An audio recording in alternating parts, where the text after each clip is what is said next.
This is a global telephone link prepaid call from Mr. Hugo, this is Paul Howard. I'm the one that brought the GMC Envoy over. You told me it was ready here a little while ago. I was just calling to see when a good time to be come pick that thing up. Thank you. That was a voicemail left on my cellular telephone, which is really tantamount to a pocket computer. Despite the personal beliefs of the caller, who I do not know, my name is not Mr. Hugo, and I have never in my life purchased, owned, or sold a GMC Envoy, which, according to my research, is a kind of sport utility vehicle. This call was what in the telephone business is known as a wrong number, a simple mistake almost any careless or incompetent person could make. I do not hold it against the caller for wasting my time with this mistaken voicemail, though I did jot down his telephone number and added it to my database of potential assassins possibly attempting to gain my trust through the art of disguise. What does that have to do with the focus of this program? That is, mysterious and sinister goings-on related to McDonald's pizza in the nation of Canada? Almost nothing, save for one undeniable connection. When I received this wrong number call, the reason I did not answer was twofold. Fold 1, social anxiety. And fold 2, I was busy typing the following words into the Google.com information service: McDonald's, +pizza, +Canada, +mystery, -porno. What I discovered was nothing short of somewhat interesting. From the Panoply Network, a wholly owned subsidiary of Pizzaply Media, this is Episode 5 of Sériàlle. I'm Brian Thompson, investigative journalist.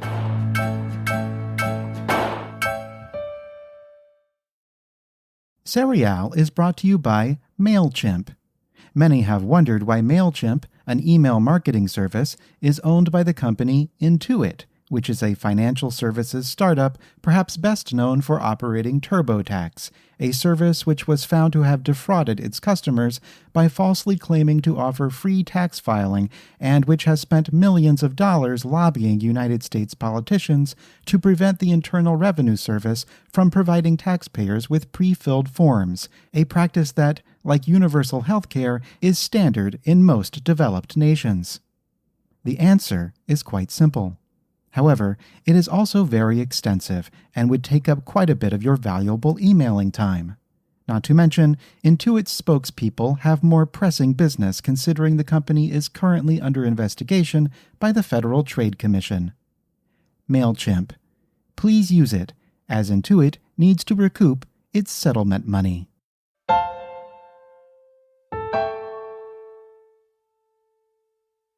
Longtime listeners will recall that over the past few episodes of this program, I have extensively chronicled the strange case of the kidnapping of Joy Karp, the co-owner of a McDonald's franchise in the remote town of Whitehorse, Yukon Territory. In fact, while my official appeal to the Guinness organization is still pending, I believe that I am the holder of the world's record for most time spent by an investigative journalist covering this true crime story, in which Mrs. Karp was kidnapped and held for ransom suspiciously soon after her McDonald's location started serving that Italian delicacy known as pizza, specifically original recipe McDonald's pizza. I have reached a point in my looking into this matter where there is no more information to be obtained without traveling to Whitehorse myself and utilizing physical forensic techniques such as fingerprint dusting, archaeological excavating, and questioning those involved via interrogation of either the standard or enhanced variety, depending on how willing they are to talk. But this journey is literally out of the proverbial question. While it is currently summertime and therefore my chances of becoming frostbitten at such an extreme northern latitude are somewhat less than my chances of becoming some other type of bitten, moose for example, I simply see no reason to go to Whitehorse, on account of who would want to. Thankfully, there is another strange incident that occurred in a much more inviting Canadian city at almost approximately the exact same time. The city in question, Vancouver, British Columbia, Canada.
Vancouver is one of the most populous cities in the nation of Canada, and for good reason. The temperature is mild, the architecture is reflective, and during the Second World War, it was the only major city on the west coast of North America that the Imperial Japanese military had no interest in bombing. Movie and television buffs have enjoyed Vancouver's scenery for decades, as many Hollywood productions use the local environs to evade California's oppressive pine tree tax. Some notable natives include Dr. Death himself, Joshua Jackson, the actor Hayden Christensen, perhaps best known for his villainous turn as the evil journalist Stephen Glass in the film Shattered Glass, Beverly Hills 90210 star Jason Priestley, Grimes, and perhaps the world's only known human serviette, my colleague, Nardwuar. But perhaps the height of Vancouver's cultural relevance came in the year 1986, when its local politicians finally saved enough loonies to successfully bribe international officials into allowing them to host the World's Fair, aka Expo 86. Like all World's Fairs, Expo 86 was intended to show off the latest innovations in technology and culture. So, of course, the McDonald's Corporation was heavily involved. People all across Canada are winning big in McDonald's Expo 86 McMillions. Janet Gillespie of Grand Falls, New Brunswick won a Big Mac. Earl Myers of Calgary, Alberta won $86. Louise Chrétien of Joliet, Quebec won a trip for two via CP Air to Expo 86. And Albert and Mildred Bleakley of Scarborough, Ontario won $86,000. Come on and play. It's a good time to play McMillions at McDonald's. You could be our next big winner. While it is somewhat disturbing that the awards handed out in the Canadian McDonald's McMillions game were so paltry that a national television commercial would waste time bragging about someone who won just $86 and another who simply won a Big Mac, those lucky players who won a trip to Expo 86 must have been dazzled by the McDonald's representation on display.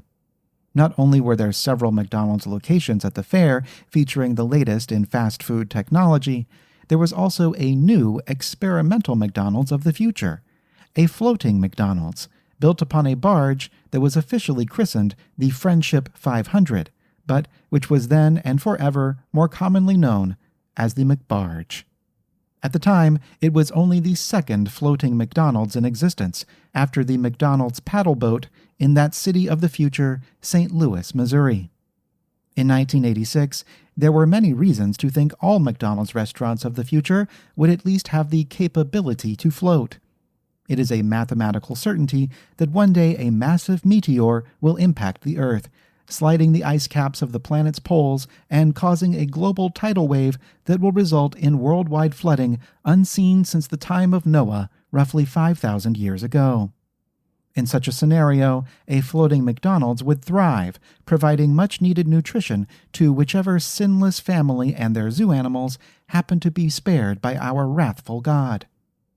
1986 was also the height of the Cold War, when nuclear tensions were at the forefront of the collective mind. If the United States and the Soviet Union chose to annihilate each other in a mutually assured destruction situation, floating McDonald's restaurants could set sail for ocean destinations well away from the most radioactive fallout zones. As a bonus, their location in international waters would allow McDonald's to supplement their income by operating these franchises not only as restaurants, but as other types of businesses outlawed by landlubber morality, such as houses of gambling, houses of drink, and houses of cat. Also, a floating McDonald's would most likely feature a much cleaner and less foul-smelling bathroom, as any customers induced to uncontrollably vomit due to consuming McDonald's food could simply step out to the deck, bend over the railing, and up their chuck into the deep. Some unknowable number of years after Expo 86, in 1991, the company was forced to shut down the McBarge for good and move it away from the Vancouver Fairgrounds where it originally floated. This was, as my listeners are no doubt aware, the heyday of McDonald's pizza, and less than 1 calendar year before the brutal kidnapping and covering with twigs of Joy Carp, the White Horse McDonald's franchise owner who had just introduced pizza. It is true that the McBarge was closed to the public shortly after Expo 86, perhaps due to certain local statutes regarding upchucking into the waterways, but it is also true that it was intended to remain operational indefinitely. And if it was intended at some point to reopen, then it stands to reason that the McDonald's Corporation would have made sure that its facilities remained up to date. In other words, there is every reason to believe that the McBarge contained pizza-making equipment, such as ovens, crust freezers, cornmeal dust shakers, and sauce-swirling ladles, at the time McDonald's was forced to give up ownership and relocate it to a less desirable area. Over my many years of investigation into McDonald's pizza and related matters such as whatever happened to it, etc., I have encountered nothing but the highest levels of secrecy and borderline belligerent obfuscation from the McDonald's Corporation. As such, I cannot believe that they would simply allow a highly advanced floating McDonald's full of pizza technology to literally float away, perhaps into the port of a member of the curious public. Just as the McBarge customers no doubt upped their chuck into the surrounding waters, it seems likely that forces working on McDonald's behalf may have chucked these items into the very same place, where they lie to this day on the soft sea floor. There is also the potentiality that not all pizza evidence on board the McBarge was completely removed. McDonald's is a company well known for cutting costs wherever possible, which is why their hamburger meat is 73% sawdust. And this frugality must also extend to the hiring of thugs to do their proverbial dirty work, as evidenced by the fact that even after all these years, none of them have succeeded in murdering me. While whatever ski-masked operatives sent to scrub the McBarge likely disposed of the most obvious pizza evidence, it is quite likely they failed to sop up every dollop of pepperoni grease, every crumb of crust, or every dried-up slick of semi-digested pizza vomit that spurted out of a mouth on its way to a railing. So, in addition to exploring the waters around the McBarge, I would also need to investigate the boat itself. Thankfully, there is a rather extensive visual document of both the inside and outside of the McBarge in its more or less contemporaneous state, as it was used as a filming location for the film Blade Trinity, 25% rotten. Dracula's only one of the names he's gone by. The Babylonians worshipped him as Dagon, and now they call him Drake. If you believe in the legends, he was born in ancient Sumeria. Nobody really knows the specifics of his origin, but we do know this. He was the first of his kind. The patriarch of Hominis Nocturna. That was the voice of Canadian discount cellular telephone service mogul Ryan Reynolds, also a Vancouver native, who sometimes dabbles in the craft of acting. You may know him best as Deadpool in the movie Deadpool, or National Lampoon's Van Wilder in National Lampoon's Van Wilder, but he also appeared in Blade Trinity as Hannibal King, a member of a band of vampire hunters called the Night Stalkers. In the film, the Night Stalker's headquarters is located aboard a dilapidated barge that has been retrofitted with advanced Dracula-finding technology. This barge, in our world, not the world of Hollywood fantasy, but instead the world of the real, was actually the abandoned McBarge, potential treasure trove of McDonald's pizza evidence. To further explore the logistics of investigating the McBarge, I recontacted my previous guest, the noted Canada expert Mr. Stephen Page, a personal friend of Mr. Ryan Reynolds, who also, fortunately enough, failed to make me sign any kind of document promising never to call him again. It's called the McBarge. Right. It's a floating McDonald's. It was originally built for the 1986 Vancouver Expo, and it's a McDonald's on a boat. Sure. I would like to go there. I would like to scuba dive in the areas where it's been docked to see if I can uncover any evidence. You've told me how to get into the country. But do you know if there are any particular laws as far as whether finders are keepers or anything like this in Canada? I think it depends on where you are in Canada. I mean, you talk about the History Channel. I've watched a lot of the Curse of Oak Island, and I noticed there basically what happens. That's in Nova Scotia on the opposite coast, but there they say as long as you have a provincially designated archaeologist on your team, you can do whatever you like and absolutely destroy any piece of land you want. And then I think it is finders keepers at that point. I am also an enthusiast of the Oak Island program, and I believe that perhaps there may be some information left there by the Knights Templar, perhaps in the money pit, concerning ancient pizza recipes. I'm not foolish enough to think that McDonald's pizza evidence might be there, but something connecting pizza to whichever extraterrestrial civilization passed it down to humanity in times of yore. I do plan to go there as well. But that's good to know, because as of right now, the only research that I can really do into the McBarge is watching my Blu-ray copy of Blade Trinity, because in that film, another Canadian member of royalty, Ryan Reynolds, he plays I believe they're called the Night Stalkers. He plays a Night Stalker, a vampire hunter teamed up with Wesley Snipes' Blade. And their lair, the Night Stalker lair in that film, is actually the McBarge. They used it as a filming location. Wow.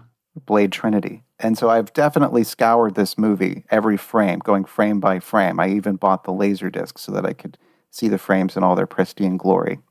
But I've yet to find any evidence whatsoever of McDonald's pizza being served there. Any are there any clues, Easter eggs, as far as the fact that it's the McBarge? Can you see that it's the McBarge in the shots, or have they disguised it? You can tell that some of the seating is very much of a McDonald's type of variety, puffy booths, etc. Of course, they've dressed them down because this is a lair of Night Stalkers.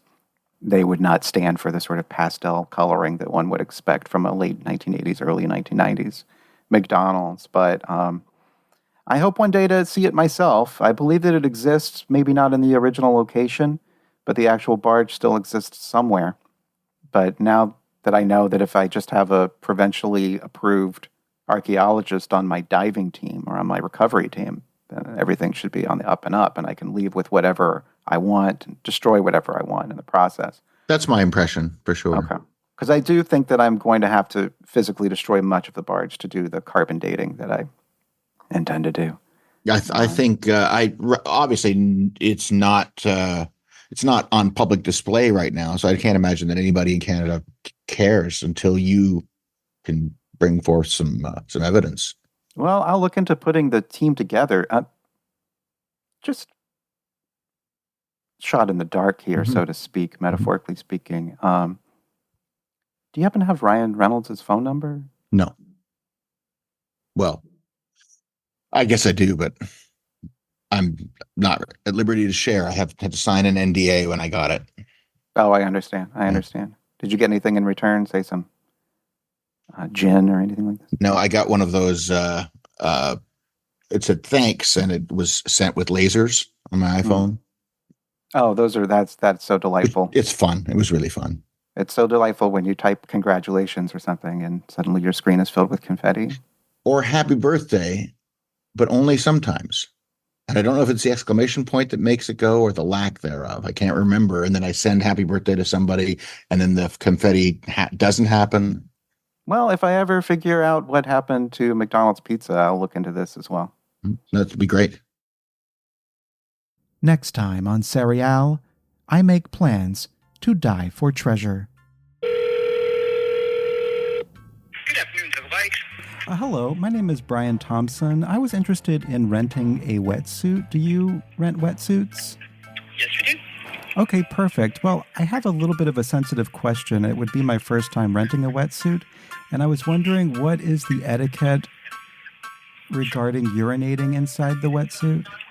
Yeah, so ideally what you do is when wearing a wetsuit, you are obviously going to be entering the water, and in most cases people swim with them, and if you have to urinate, if that happens in the race, we do ask kindly if you do bring it back to just hose it down. Typically after a race event, they are hoses, specifically for wetsuits.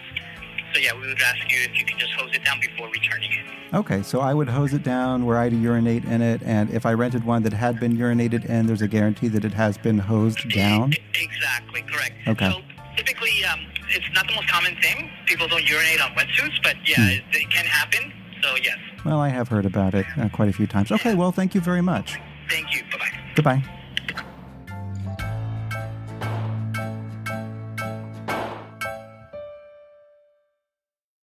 Do you know what happened to pizza at McDonald's? Do you remember it? Please send all correspondence to pizza@mcdonalds@gmail.com. To support the show, please join my Patreon at patreon.com/pizza@mcd's for exclusive benefits. And for more information, including links to social media, merchandise opportunities, etc., visit pizza@mcdonalds.com. Thank you to my invaluable Patreon producers: Solomon Goudsword, Bipolar Biped, Grant Bacon, Jacob Ford, Joe Kajik, Kimberly King, Andy McH, Kyle Turok, Pam Gabriel, Polly Egan, Thomas Young, Will, Adam Crump, Andrew Duffy, Andrew Ahmed Rubin, Billy Jean, Brad Allen Thompson, Creighton Barrow, Dan Dreyer, Jeffrey Francis Sylvia, Jay Poop, Calvin Thomas, Laurel Paul, Opus Moreski, Paul Fu, and Ryan Guggenmoss. I'm Brian Thompson, investigative journalist.